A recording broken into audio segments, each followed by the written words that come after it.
Golden Gate, Lesson 9. Having had your holiday for daydreaming and wishing, you have probably started your detailed plan by now. May it give you pleasure and lead to much benefit. If you outline the steps correctly and follow along those steps, it certainly will. You can now discard your earlier statement of success in favour of your detailed plan. This lesson will deal with difficulties you may be experiencing in the building of your plan, and will also contain some suggestions for the furtherance of it. One hindrance to success is that many people feel tired. There are people around them, very often relatives, to whom they feel a sense of duty. They have become so immersed in this idea of duty that they often feel that they are bound to a certain district or a certain home as securely as though they were held with invisible chains. Such people should ask themselves if this really is so. Isn't it often a desire for security, for a settled haven which holds them? People indulge in vague dreams of making a change, in seeking adventure or realising their years-long desires, but at the first hint of a possible opening of the door, they draw back in fright. It is then that they plead that they cannot be spared, that their services or company are essential. If such people will consider how they came to be in these restricting circumstances, they will almost always discover that it was a sense of security they wanted. They preferred to have their adventurous dreams just as a pleasant pastime, not as an outline plan of fulfilment. People like this will often go from one restricting circumstance to another. As soon as they are free, they get tied up to the next. Yet all the time they say, "What I would like to do would be..." But the dream remains a castle in the air because they never come to the point of outlining the way to its fulfilment in their minds. If you are one of these people, see if something cannot be done about it now. Each of us must live his or her own life, using the talents that are God-given. For each will be required to give an account at life's end of how those talents have been used. It would not be enough to be able to say, "I spent my life in helping so-and-so to live his or her life." The question will be asked, "But what did you do with your life and talents?" Nor will it be enough to say, "I lived my own life for many years and then spent the rest of it all, my talents, instincts and desires buried while I did my duty for so-and-so." We have to use our talents and live our lives all of the time.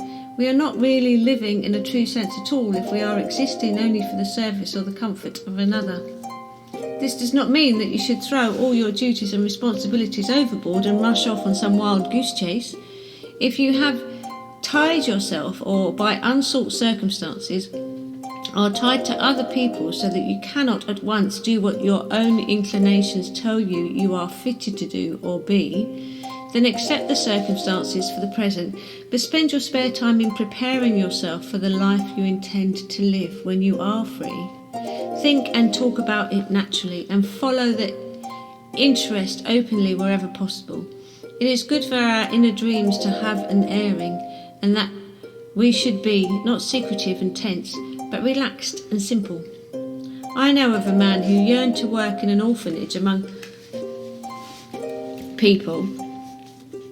He had his own skilled trade, but it did not satisfy him. He also had an aged mother to support. An insurmountable obstacle, you think? Not at all. This is what he did. For a time he worked hard, drawing the biggest salary he could earn. Then he left his job and took a low-paid one in an institution where he could get experience working among children. When his capital was low, he went back to his skilled trade and saved hard again. He repeated this for several years until he had saved sufficient money to provide his mother with a small income for the remaining years of her life. Then he took a post in an orphanage, working among the children. The work is unpaid, but he is content with just his keep because he is doing what he wants to do. During these weeks, continue exactly as before regarding the exercises. Go on building up your detailed plan of the steps to your success. By now you will have more ideas and will have something to add, I expect. In any case, review your whole position and read your detailed plan often. Once more, I must impress this truth upon you. Do not let your dream be merely the acquisition of sufficient money to enable you to do nothing for the rest of your life. We all have talents hidden within ourselves, and if these are not used, they will rust and cause us acute inward conflict and discomfort. No one is happy unless he is using his own special gifts. If his work is dull and tedious, it is because he is not using his talents, and unlimited leisure would therefore be even more tedious. So draw up your detailed plan with care, for on it you will depend your future happiness and success. Do not choose what you think would bring you the most profit or social advancement, nor what you would be considered a refined or dignified occupation. Plan to do what you feel you can do best and what brings you the greatest happiness when you are engaged in it. You know what makes the hours fly, what absorbs and enthralls you. That is what you are intended to do. That is your way to success, for that very thing is what you have in you to do with skill. So do a lot of practical daydreaming, and above all, be happy. Don't hurry tensely to be free from ties, but know that they will gradually dissolve without hurt or harm to others if you keep faith. Early on in this course, I told you something of the early days of this organisation, how tiny it was, and how huge it was in my expectations. All that I thought built for at that time came to me, but as the years went by and I continued writing lessons, books, articles, charts and leaflets so abundantly, it became clear that much more expansion was needed. Typewriters to copy all the writings, typists to use the machine, duplicators to use the typed stencils and produce never-ending copies for dispatch, staff to work with duplicators, enormous stocks of paper, stencils and duplicating ink, staff to sort the finished sheets and staple them, to address all the hundreds of envelopes and of course the envelopes themselves, space to store the paper where it would keep dry, for the machines cannot accept damp paper, and space for all the staff to work in. The needs were immense, representing an expenditure of at least £2,000, and my capital by then was about 150. Looking back, I am still stirred by that early picture, for I never had the least doubt in all I desired would come to me. I have read biographies of people who had great needs for a great work and a great faith to go with it. They just ordered everything, then prayed for donations to be sent to them, to pay the bills when they came in. Nearly always this is just what happened. I admire their courage immensely, but it has always seemed to me an unnecessary thing to follow such a hair-raising procedure. Why not make a great work self-supporting, so that instead of people making donations and getting nothing in return, they paid for goods or services received? I know that it is proper to give freely to worthy causes, but there are always plenty of these. For myself, as well as giving to public charities, I also give a lot to private ones. That is, I find a local person or family who are in genuine need, either of actual necessities or being cheered up by luxuries because they have suffered losses or been through much sorrow, or are lonely and old perhaps. To these people I have given food parcels, clothing, coal, etc. And I've just made a mental count. Over the years I have provided 4 television sets to 4 local families, people collecting for good causes, school prize days, old people's treats, etc. also get my support. I've never mentioned this before because there was no need to do so, but in this instance it is necessary so that you will see that my point of view was not prompted by an unwillingness to give freely to others. I just mean that by faith we can contact supply and so can draw down our needs from the divine source through his offspring, and in return for goods or services. We don't need divine intervention, which is what many people desire when they pray, for we have divine indwelling. What we need is human intervention. That is, the human contacting the indwelling divine spirit and making his faith intervene and bring results. You may be interested to read a copy of an old leaflet of years ago.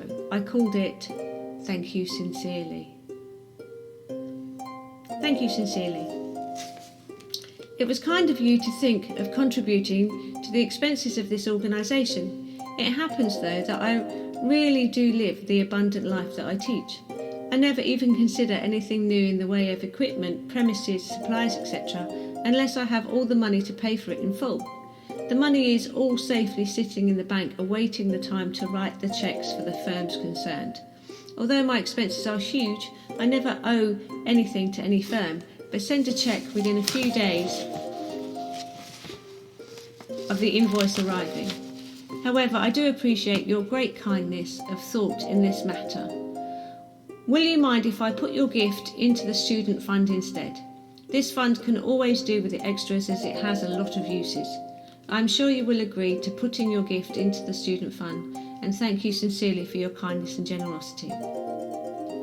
Faced therefore all those years ago with a capital of about £150 and the needs of about £2,000, it never occurred to me to ask for donations. I just went on drawing supply by faith, a little at a time and as much as I needed in that moment, and continued until I had fulfilment of all. I gave the highest value I could achieve, physically, mentally or spiritually, in return for money received. In fact, I have had to date about 500,000 letters telling me of the good value I give. Yes, 500,000.